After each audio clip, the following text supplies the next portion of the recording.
அனைவருக்கும் வணக்கம்.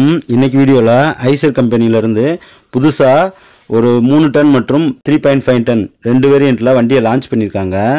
அதோட ஃபுல் டீட்டெயில்ஸ் வீடியோ தான் இன்றைக்கான வீடியோவில் பார்க்க போகிறோம். ஐசரு எல்சிவி செக்மெண்ட்டில் இப்போ தான் ஃபஸ்ட் டைமாக உள்ளே வர்றாங்க.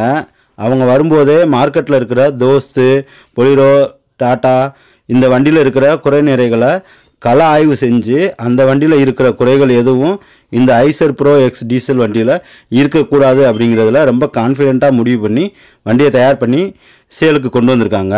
அப்படிங்கிறது இதோட ஸ்பெசிஃபிகேஷனை பார்க்கும்போதே நல்லா தெரியுது.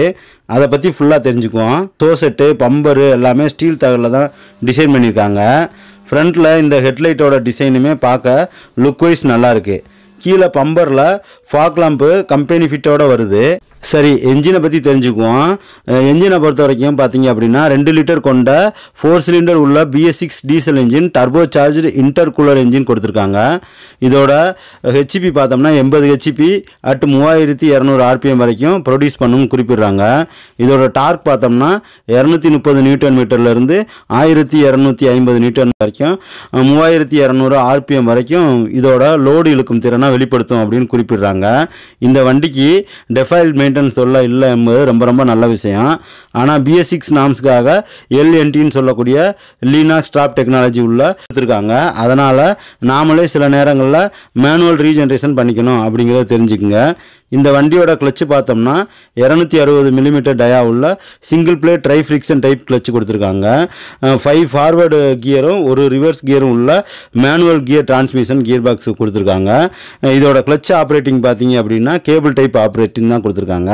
இதோட கியர் ஷிஃப்டருக்குமே கேபிள் டைப் தான் கொடுத்துருக்காங்க. அதனால் கார் போல் ஸ்மூத்தாக இருக்கும் அப்படின்னு குறிப்பிட்றாங்க. கியர் ஷிஃப்டருமே நல்லா ஸ்மூத்தாக தான் இருக்குது. கியருக்கு வந்து கியர் ஷிஃப்ட் அட்வைசர் கொடுத்துருக்காங்க. அதனால் நம்ம எந்த கியரில் போகிறோம், எந்த கியரை டவுன் பண்ணணும் அப்படின்றத முன்னாடி டிஸ்பிளேலே பார்த்துக்கலாம். இந்த வண்டியோட பேலோட் கெப்பாசிட்டி பார்த்தோம்னா 1445 கிலோகிராம் வரைக்கும் ஏற்றிக்கலாம் அப்படின்னு குறிப்பிட்றாங்க. வண்டியோட மொத்த எடை, அதாவது GVWன்னு சொல்லக்கூடிய பேலோட் கெப்பாசிட்டி ப்ளஸ் வண்டியோட எடை சேர்த்து 2995 கிலோகிராம் வரைக்கும் இருக்குது அப்படின்னு குறிப்பிட்றாங்க. இதோட சஸ்பென்ஷன் பார்த்தோம்னா லீவ்ஸ்ரின்னு சொல்லக்கூடிய பட்டை டைப் கொடுத்துருக்காங்க. ஃப்ரண்ட்டில் 6 பட்டையும் பின்னாடி 10 பட்டையும் கொடுத்துருக்காங்க. இந்த வண்டியோட வீல் பேஸ் பார்த்தோம்னா, அதாவது ஃப்ரண்ட் வீலுக்கும் ரியர் வீலுக்கும் உள்ள இடைப்பட்ட தூரம் 2330 மில்லிமீட்டர் இருக்குது. வண்டியோட கிரவுண்ட் கிளியரன்ஸு தரையிலிருந்து வண்டியோட உயரம் பார்த்தோம்னா 220 மில்லிமீட்டர் வரைக்கும் இருக்கிறதால ரொம்ப கரடு முரடான சாலைகளில் கூட ரொம்ப அசால்ட்டாக பயணிக்கும் அப்படின்னு குறிப்பிடுறாங்க. பட்டை டைப்புக்கு பார்த்தீங்கன்னா எல்லாத்துக்குமே கிரீஸ் அடிக்கிற டைப் தான் கொடுத்துருக்காங்க. அதனால் அப்பப்போ நாம் கிரீஸ் அடித்து மெயின்டெனன்ஸ் பண்ணிக்கணும். இந்த வண்டியோட டர்னிங் ரேடியஸ் திரும்புகிற அளவு பார்த்தோம்னா 5.4 மில்லிமீட்டர் இருக்கிறதால ரொம்ப சின்ன இடத்துல கூட திரும்பக்கூடியது அப்படின்னு குறிப்பிடுறாங்க. இந்த வண்டியோட டயர் சைஸ் பார்த்தோம்னா 700x15 சைஸ் உள்ள டயர் சைஸ் தான் கொடுத்துருக்காங்க. அதே நேரத்தில் டியூப் டயர் தான் கொடுத்துருக்காங்க, டியூப்லெஸ் கிடையாது அப்படிங்கிறத தெரிஞ்சுக்குங்க. வீல் போல்ட் பார்த்தோம்னா 5 வீல் போல்ட் உள்ள டிஸ்க் கொடுத்துருக்காங்க. இதோட கிரேடியபிலிட்டி பார்த்தோம்னா 27% சாய்வான தளங்களில் கூட ரொம்ப சர்வசாதாரணமாக இழுக்கும் அப்படின்னு குறிப்பிடுறாங்க. கார்கோ பாக்ஸ்ன்னு சொல்லக்கூடிய தொட்டியோட நீளம் பார்த்தீங்கன்னா 9.5 அடி வரைக்கும் இருக்குது. அகலம் பார்த்தோம்னா 5.2 அடி வரைக்கும் இருக்குது. பவர் ஸ்டேரிங் பார்த்தோம்னா ஹைட்ராலிக் பவர் ஸ்டேரிங் தான் கொடுத்துருக்காங்க, எலக்ட்ரிக் டைப் கிடையாது. அதனால் கொஞ்சம் ஈஸியாக வேலை பார்க்குறதுக்கும் கொஞ்சம் ஈஸியாக தான் இருக்கும். அடுத்து பார்த்தீங்க அப்படின்னா ஃப்ரண்ட்டில் டிஸ்க் பிரேக்கும் பின்னாடி ட்ரம் பிரேக்கும் கொடுத்துருக்காங்க. வண்டியோட டீசல் டேங்க் கெப்பாசிட்டி பார்த்தோம்னா 60 லிட்டர் வரைக்கும் இருக்குது. வண்டியோட மைலேஜ் பார்த்தோம்னா 12 to 14 வரைக்கும் கிடைக்கும் அப்படின்னு குறிப்பிட்றாங்க. ஆனால் ரியல் டைமில் 10 to 12 வரைக்கும் கிடைக்கும்னு எதிர்பார்க்கலாம். மேக்ஸிமம் ஸ்பீடு வண்டி 80 கிலோமீட்டர் ஸ்பீடு வரைக்கும் போகும் அப்படின்னு சொல்கிறாங்க. மைலேஜுக்காகவே பூஸ்டர் டெக்னாலஜி அப்படின்னு சொல்லக்கூடிய echo mode, power mode, echo plus mode அப்படின்னு 3 மோடில் வண்டியை ட்ரைவ் பண்ணிக்கலாம். நம்ம லோடில் போகும்போது பவர் மோடையும், லைட்டான லோடில் இருக்கும்போது எக்கோ மோடையும், லோடு இல்லாதப்ப எக்கோ ப்ளஸ் மோடையும் யூஸ் பண்ணி ஓட்டும்போது அவங்க சொல்லக்கூடிய மைலேஜ் கிடைக்கும் அப்படின்னு எதிர்பார்க்கலாம். அவங்களுக்கே உரிய மைலேஜ் பூஸ்டர் அப்படின்னு சொல்லக்கூடிய டெக்னாலஜியை இந்த வண்டியிலையும் பில்டு பண்ணியிருக்காங்க. இந்த வண்டியோட வாரண்டி காலம் அப்படின்னு பார்த்தா 3 ஆண்டு அல்லது 1 லட்சம் கிலோமீட்டர் வரைக்கும் வாரண்டி கொடுக்குறாங்க. ஆயில் சர்வீஸ் இன்டர்வல் கிலோமீட்டர் பார்த்தோம்னா 30,000 கிலோமீட்டருக்கு ஒரு தடவை ஆயில் மாற்றினா போதும் அப்படின்னு சொல்கிறாங்க. இன்டீரியரில் என்ன கொடுத்துருக்காங்க அப்படின்னு பார்க்கும்போது டிஜிட்டல் ஸ்பீடாமீட்டர் டைப் கொடுத்துருக்காங்க. டேஷ்போர்ட் மவுண்ட் கியர் ஷிஃப்டர் கொடுத்துருக்கிறதுனால டிரைவர் வந்து ஃபுல்லாக எங்கேயாவது லாங் போனாங்கன்னா ஈஸியாக வந்து ரெஸ்ட் எடுக்கிறதுக்கு ரொம்ப லென்த்தான ஒரு சீட்டு கொடுத்துருக்காங்க. டிரைவருக்கு மட்டும் ஹெட் ரெஸ்ட் உள்ள சீட்டு கொடுத்துருக்காங்க. அதே மாதிரி ஸ்டியரிங் பார்த்தோம் அப்படின்னா டில்டபிள் ஸ்டியரிங் தான். ஒவ்வொருத்தரும் டிரைவருக்கு ஏற்றபடி அட்ஜஸ்ட் பண்ணிக்கலாம் ஸ்டியரிங்கை. அதுக்கடுத்து பார்த்தீங்கன்னா கியர் ஷிஃப்ட் அட்வைசர் கொடுத்துருக்காங்க.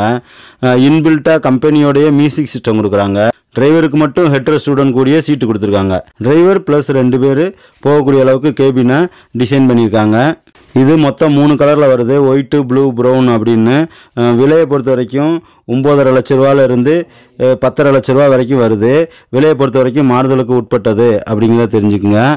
இந்த வண்டியை பொறுத்த வரைக்கும் பார்க்கும்போதே வண்டி கொஞ்சம் முரட்டுத்தனமாக தான் இருக்குது. கொஞ்சம் ரஃப் யூஸுக்கு நல்லாயிருக்கும் அப்படின்னு தோணுது. வண்டி ரியல் டைமில் பெர்ஃபார்மன்ஸ் நல்லாயிருக்கும் அப்படின்னு தோணுது. மைலேஜை பொறுத்த வரைக்கும் ரியல் டைமில் மக்கள் வாங்கி ஓட்டும்போது தான் உண்மையான மைலேஜ் தெரிய வரும் அப்படிங்கிறத தெரிஞ்சுக்கங்க.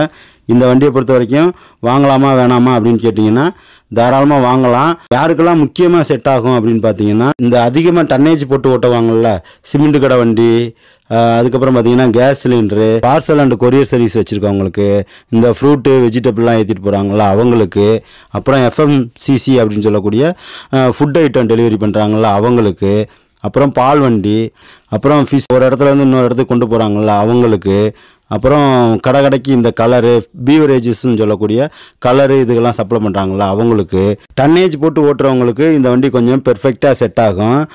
மொத்தத்தில் இது வந்து வாடகைக்கு இந்த வண்டி செட் ஆகுமான்னு பார்த்தீங்கன்னா, அதுலேயுமே டன்னேஜ் அதிகமாக போட்டு லாங் போகிறவங்களுக்கு இந்த வண்டி ரொம்ப பெர்ஃபெக்டாக சூட் ஆகும் அப்படிங்கிறது என்னோட கருத்து. உங்களுக்கு எப்படி தோணுது அப்படிங்கிறத கமெண்ட்டில் தெரியப்படுத்துங்க. இந்த ஐசர் ப்ரோ எக்ஸ் மாடலில் பார்த்தீங்க அப்படின்னா மொத்தம் 3 வேரியன்ட் கொடுக்குறாங்க. கேபின் வித் சேஸ் மாடல் 1, அதோட கார்கோ பாக்ஸ் உள்ள மாடல் 1, கண்டெய்னர் பாக்ஸ் உள்ள மாடல் 1 அப்படின்னு 3 வேரியண்ட்டில் கொடுக்குறாங்க. நமக்கு எது தேவையோ அது மாதிரி வாங்கிக்கலாம். அடுத்ததாக 3.5 டன்னில் நம்ம வந்து கண்டெய்னர் டைப் பாடி உள்ள வண்டி வாங்கணும் அப்படின்னா அதில் எக்ஸ்ட்ரா ஃபீச்சர் நிறையா கொடுக்குறாங்க. அதில் என்னென்ன கொடுக்குறாங்கன்னு பார்த்தீங்கன்னா, ஃபிங்கர் பிரிண்டோட கூடிய இன்ஃபோடைன்மெண்ட் கொடுத்துருக்காங்க, டிரைவர் பிஹேவியர் மானிட்டர் சிஸ்டம் கொடுத்துருக்காங்க, பின்னாடி அந்த கார்கோ பாக்ஸுக்குள்ளே கேமரா ஒன்று கொடுத்துருக்காங்க. அதனால் உள்ளுக்குள்ளே என்ன நடக்குது, லோடு எவ்வளோ ஏற்றிருக்காங்க அப்படிங்கிற விஷயங்களெல்லாம் நம்ம பார்த்துக்கலாம். அதே மாதிரி ரிவர்ஸ் பார்க்கிங் கேமரா தனியாக கொடுத்துருக்காங்க, ரிமோட் இமாபிளைசர் சிஸ்டம் கொடுத்துருக்காங்க. அதே மாதிரி இப்போ நம்ம லோடு ஒரு இடத்துலேருந்து ஏற்றுறோம் அப்படின்னா இன்னொரு இடத்துல எங்கே இறக்குறோமோ அங்கே மட்டும்தான் ஓப்பன் பண்ண முடியும். அதை வந்து டிஜிட்டல் லாக் அப்படின்னு சொல்கிறாங்க. யார் ஓப்பன் பண்ணணும்னு முன்கூட்டியே முடிவு பண்ணி அவங்க தான் ஓப்பன் பண்ண முடியும். அந்த மாதிரி ஒரு டிஜிட்டல் லாக் சிஸ்டம் கொடுத்துருக்காங்க. இது எல்லாமே கண்டெய்னர் உள்ள வண்டி வாங்கினா எக்ஸ்ட்ரா ஃபீச்சராக கொடுக்குறாங்க அப்படிங்கிறதையும் தெரிஞ்சுக்குங்க. மொத்தத்தில் இந்த வண்டியை வாங்கலாமா வேணாமான்னு கேட்டிங்கன்னா தாராளமாக வாங்கலாம். மார்க்கெட்டில் இருக்கிற வண்டிகளோட போட்டி போடுற அளவுக்கு தான் ரொம்ப சிறப்பாக கொடுத்துருக்காங்க. அவ்வளோதான். இந்த வீடியோ உங்களுக்கு பிடிச்சிருந்துச்சுன்னா லைக் பண்ணுங்கள். மற்றவங்களும் பார்த்து தெரிஞ்சுக்கிட்டோம் அப்படின்னு நினச்சிங்கன்னா ஷேர் பண்ணுங்கள். மறக்காமல் நம்ம தமிழ் மெக்கானிக் சேனலை சப்ஸ்கிரைப் பண்ணுங்கள். நன்றி, வணக்கம்.